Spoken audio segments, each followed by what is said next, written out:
Makapangyarihan sa lahat, tayong lahat ay may katibayan. Sa lilim ng makapangyarihan sa lahat, mayroon tayong mapapagkatiwalaan. Sa lilim ng makapangyarihan sa lahat, ligtas tayo sa lahat ng salot at mapamuksang. Sa lahat ng silo ng kaaway at mapamuksang salot.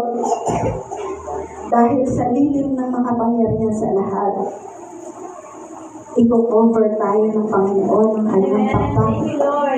Sasabihin niya sa ating kaaway, touch not my anointed.